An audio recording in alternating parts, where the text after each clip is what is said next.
Vamos então ao episódio 2. Falaremos de lesões bolhosas.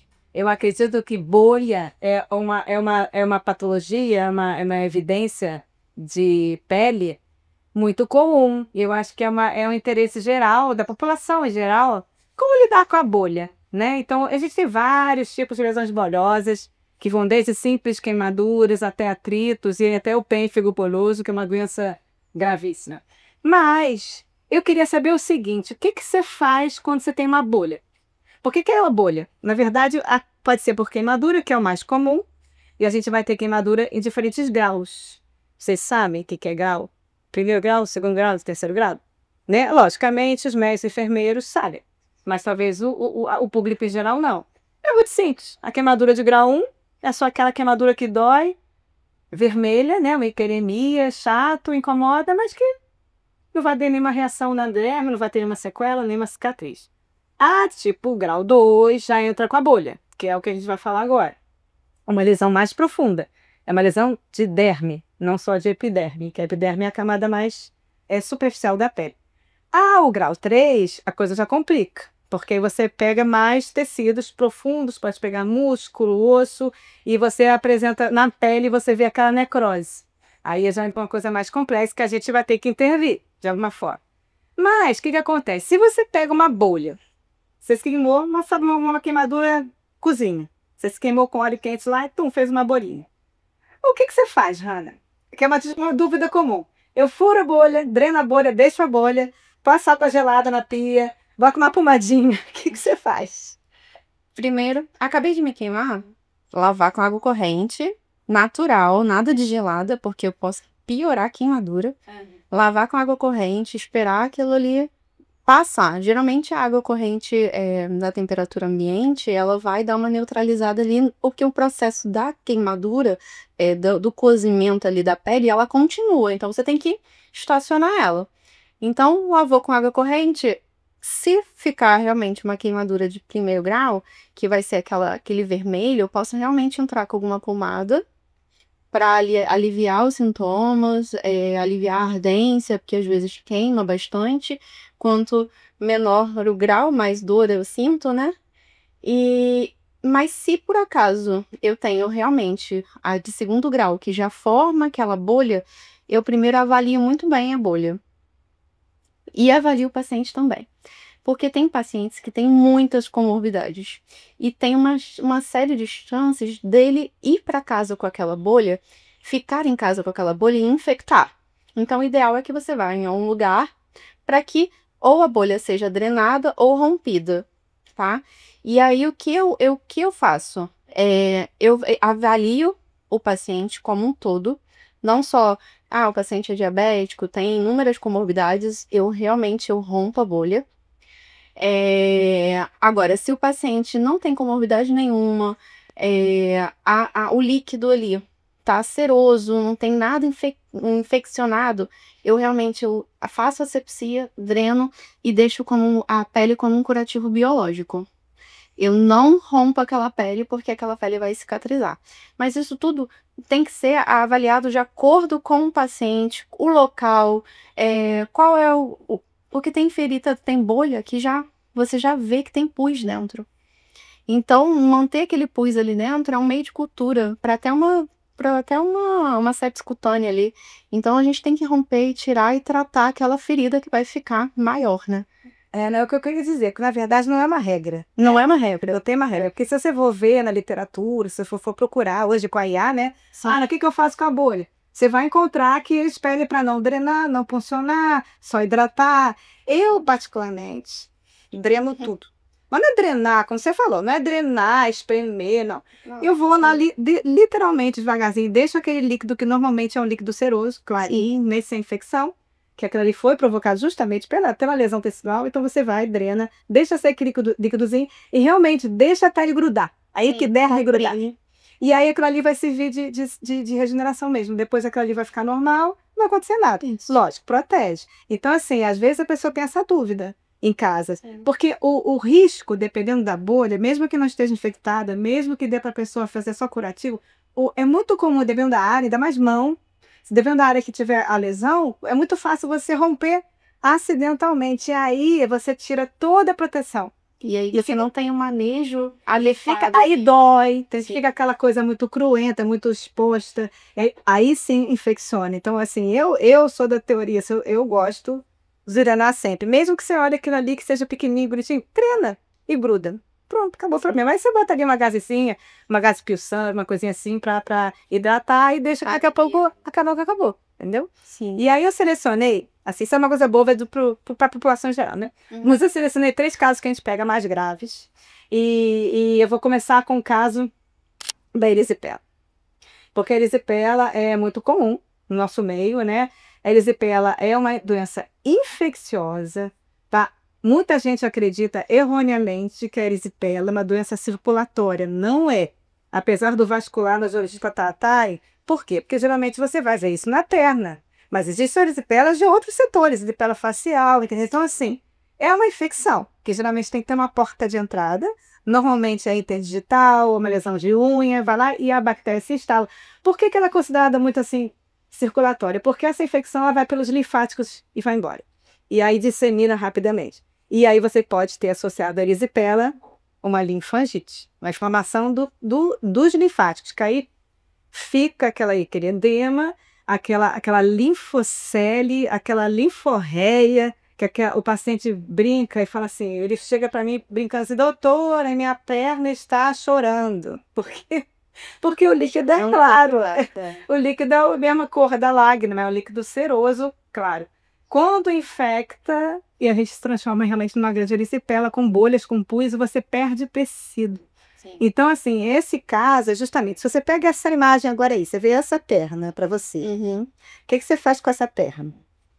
Então, por se tratar de uma erisipela, eu já entraria com uma pomada tópica de antibiótico. Mas, por se tratar, já tem um edema, já você vê que os gânglios ali estão edemaciados, você faz a palpação, tá tudo endurecido, eu entro com corticoide também. Então, eu faço a associação dos dois para que eu consiga reverter essa inflamação local, antes que vire uma inflamação realmente sistêmica e até vire uma sepse, né? Aí vigilância, né? E vigilância, troca de dose em dose, troca de... Porque às vezes a gente não vai conseguir debelar essa infecção só com uso tópico. E às vezes ainda é venoso. Exatamente. Até antibiótico venoso. Muitos casos, quando agrava muito, a gente tem que realmente recorrer ao hospital para fazer antibiótico venoso, mas o tratamento da pele continua. Porque não adianta só tratar venoso e não cuidar da ferida. Porque ali também é uma porta de entrada. E aí pode ser que vire essas bolhas muito maiores e a gente tem perda de tecido. E aí é que vai demorar mais a cicatrização, uma coisa que poderia ser resolvida com mais agilidade vai demorar muito mais. E o que você acha se a gente falar em termos de compressão? O que você acha que nessa perna aí, você está olhando aí, você acha que valeria a pena aí fazer algum tipo de compressão ou não?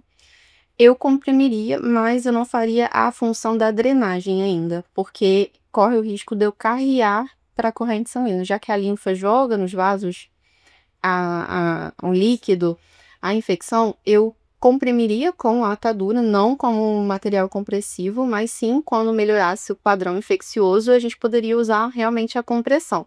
Mas usaria as bandagens que a gente tem, que não é necessário uma bota de una. Ali, naquele caso de infecção, eu não usaria nenhum tipo desse, porque eu poderia acabar prejudicando, piorando e... Pela indicação, eu tenho um tempo maior de troca. E nessa situação, eu teria que ver melhor a perna. Então, o ideal é que eu realmente avalie a cada 12 horas para ver até se não está piorando aquela situação, não está ficando pior o vermelho, a infecção, para não alastrar. Para esse E a sepsis também, porque o paciente vai começando a ficar mais debilitado. A gente tem que ter atenção ao idoso, o idoso não faz febre. Então, assim, o idoso, ele entra num quadro de agitação psicomotora, ele fica completamente, como se ele fosse desorientado. E aí o idoso tem que lembrar disso. Às vezes o idoso não vai fazer febre, às vezes a lesão não está nem tão feia, porque você está tratando. Mas se ele começa a desorientar, ele começa do nada. Idoso, assim, para no meio da sala e faz xixi. Isso não é normal, a pessoa não era demente antes, entendeu? Sim. Então, tem coisas que a gente tem que ficar alerta, porque a infecção no idoso, ela assim, os idosos desidratam muito fácil, né? Então, aí começa a dar muito problema e pode internar já num processo muito grave. Então, Eu quis falar sobre erisipela porque é uma coisa que a enfermagem cuida muito, mas assim, o médico acha que é só passar um antibiótico tá certo, não é assim. E em alguns casos a gente tem que levar até para o centro cirúrgico. Sim. Para romper, para debridar, para romper as bolhas, Para fazer uma escovação bem feita. Colher material de cultura. Outra coisa importante que tem que ser dita, cultura tem que ser com coleta de fragmento tecidual. Não adianta, cultura não pode ser com suave. Suave é para colonização. Então, assim, quer saber o germe que está piorando a situação? Leva o sensível de colhe uma cultura, porque o paciente também não vai aguentar que a gente colhe um fragmento no meio do consultório. Então, aí tem coisas que a gente tem que abrir mão de uma coisa mais especializada, mais a nível de internação hospitalar, né? Até porque todas as feridas já abertas já há um tempo são colonizadas. Então, o suave vai dar sempre alguma coisa. Biofilme, igual só fazer com biofilme, terapia ativa. Mas aí é isso. Não, são muitos assuntos que deixar já capão eternamente. É muito, muito, muito interessante. Aí, então tem mais você falar de erisipela e linfangite? Não, acho que é isso. Óbvio, se fosse só uma linfangite, é diferente. Não associada a erisipela, o tratamento também pode ser com corticoide com antibiótico, com toda a inflamação. Mas eu usaria mais uma compressão, mas a compressão mais leve, não necessariamente não deixaria só para ajudar a carrear ali. E uma coisa importante que eu acho que os terapeutas vão concordar comigo, que a drenagem linfática é importante, mas porém só após a infecção, só da belagem da infecção. Aí aquilo faz aquele edema de sequela. Sim. Que a erisipela ela danifica os linfáticos. Sim. Então aí a drenagem depois pode entrar um pouquinho mais pra frente. Sim, e a drenagem é ótimo também para quem tem esse tipo de patologia. Não, com certeza. Então vamos passar para a próxima foto? Então vamos lá. Então agora o que eu tenho aí? Queimadura, sim. Porque a queimadura, a lesão bolhosa, a gente sempre pensa mais queimadura. É o que a gente vê mais comumente. Eu selecionei esses 3 casos da minha clínica privada mesmo. Isso aí foi uma queimadura por acidente. Caiu praticamente a panela inteira quente no pé dessa pessoa. Uhum. E aí não deu nem fez bura, na verdade fez uma lesão tecidual extensa, com necrose, com tudo. E a gente teve que levar o centro cirúrgico debridar. Agora, vamos supor, se você pega esta foto, a paciente chega e te procura, tá assim, o que você faz? Então, aí eu já avaliaria de outra forma.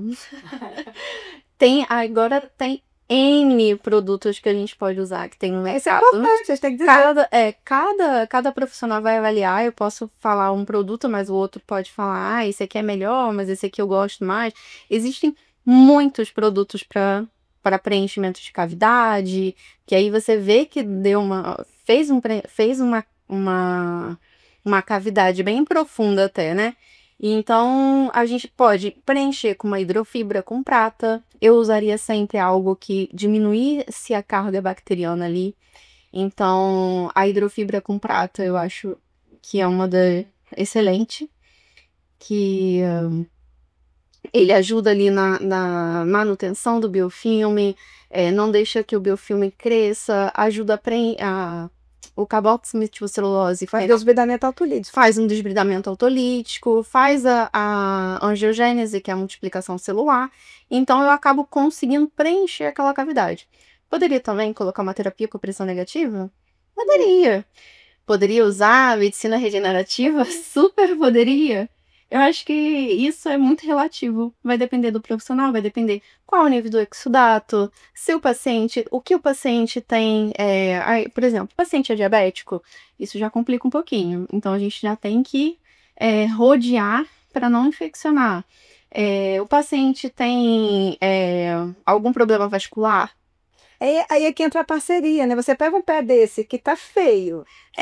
Você não pode também só pensar no que você pode fazer de local, né? Não, você tem que investigar. Ver pulso. Você, como enfermeiro, antes de ver qualquer coisa, você pode verificar um pulso. Verificou o pulso pedioso, poplíteo? Não sentiu alguma coisa? Opa, vamos pegar uma parceria, vamos investigar? Porque às vezes a pessoa já tinha uma patologia antes e chega para você só com as feridas, mas você não pode olhar só a ferida, você tem que olhar o todo. E aí eu pergunto, como é que tá? Olha, eu não senti muito seu pulso pedioso. Vamos procurar um vascular junto? pra gente tirar, desmascarar isso aqui, pra ver se faz um Doppler, pra ver se avalia, pra ver se você tem alguma insuficiência venosa, que às vezes você vai ficar ali tratando aquela lesão, aí o paciente vai achar que você não tá evoluindo, e o problema não é nem a lesão, é uma insuficiência que realmente não vai cicatrizar. E essa abordagem faz com que o paciente fique cada vez mais confiante em você. Sim, com Você está correndo certeza. atrás do problema dele. Então, a parceria é importante porque o paciente, na verdade, ele vê que você está se dedicando ao caso dele. Não é simplesmente ficar, não, compra essa cobertura, agora eu compro essa aqui, agora eu venho. Não dá. Não dá. E também é tempo. Quanto mais tempo a ferida fica aberta, mais risco de infecção, porque toda ferida aberta é um risco de infecção. E o gasto também, que o cliente acaba tendo muito mais gastos, que infelizmente algumas coberturas não são muito baratas, são caras, nem todo plano de saúde cobre, nem toda rede pública tem. Então é um jogo ali, é um desafio. Mas que tem como dar jeito. Dependente, sabe? Não tenho muitos recursos. Existem materiais com pouco recurso. E então, como existe de primeira linha, existem outros também, mas que existe tratamento para toda ferida. Com certeza. E esse paciente, por acaso, é óbvio, ele tinha pulso, tinha tudo, realmente era só. É só a queimadura. Traumático. Então, isso é muito mais fácil de resolver. Mas é que tá, você examinou, você viu. Então, teoricamente, você não precisaria entrar agora. Eu acho legal quando você precisa de uma medicação, alguma coisa controlada, um antibiótico, por exemplo. Mas sim, como é que eu faço? Eu pego uma ferida, eu procuro a minha doutora. Não, eu acho que essa lesão aqui precisa ser vista por você e eu preciso de um antibiótico. E você não concorda, vai ser isso, tem que ser. E a lesão progride muito bem, aquela queimadura do pé. Com certeza. E por último, não mais importante, né? Que é um paciente em comum, muito bem conhecido, e já cicatrizamos os 2 hálux dele com medicina regenerativa, a gente usou o Regenera, já fizemos tudo que podíamos, ficou lindo, maravilhoso. Um belo dia ele chega e queima o dedo. Simples assim, porque neuropata, não sente dor, e ele vem para mim com essa foto. E aí você pensa, o que você vai fazer agora? Entendeu? Então, assim, esse doente é o tipo de paciente que tem que ficar em vigilância eterna. Mas isso é aquele tripé que eu falei. Não adianta eu ter usado uma medicina de ponta, não adianta ele ter tido os melhores cuidados de enfermagem para chegar, ele vai simplesmente queimar o pé, por uma situação que ele não valoriza o próprio pé. Gente. Então, assim, esse caso, assim, o que você vai fazer agora? Porque esse paciente é recente. O que você vai fazer com este de vida agora, Ravi? Essa lesão aí é nítida, que a gente precisa limpar. Aí, realmente, eu desbridaria, tiraria essa hiperqueratose que tá formando em volta dessa bolha. Tá infeccionado, né? Um paciente diabético de difícil manejo, mas eu entraria realmente, primeiro, a asepsia. Primeiro, daria você vai uma debrida, sabe que enfermagem tem a mão coçando, né? Ela vai debridando, precisa tanto. vai debridando, pum! Chegou no osso. E aí? Então, geralmente quando tem, eu já tenho um olhar que eu já sei que quando eu toco, eu já sei que tem um osso ali muito proeminente. Mas quando o osso já tá muito proeminente ali, é sinal de alguma infecção, já tá exposto. É sinal de alguma infecção. Ali, no caso, não me parece ter nenhuma exposição óssea, não. Parece realmente por conta da queimadura. Mas por se tratar de um paciente neuropata, diabético, né, não tem sensibilidade nenhuma, eu posso sim vir realmente a abrir mais aquela ferida e expor o osso. E aí a gente já pensa em outra coisa, já pensa em osteomielite. E aí a minha conduta tratar, geralmente eu trato com alguém da equipe médica para acompanhar. Até porque, por exemplo, nessa, não me parece, pela foto, não me parece ter fratura. Mas a gente tem que avaliar para ver se tem. E se fraturou? Fraturou porque já estava com infecção. Então, talvez com a fratura, para não correr risco de passar a osteomielite, não correr para outros lugares, geralmente eu aciono um médico, né? E para poder fazer a retirada, a remoção ali daquele fragmento ósseo, Ou realmente do podo que tiver contaminado ali. E o que você acha do laser de baixa potência para ele? Teria Eu uma acho aplicabilidade muito boa. muito. O laser de baixa potência, ele ajuda na multiplicação celular, é um curativo, é uma terapia coadjuvante maravilhosa.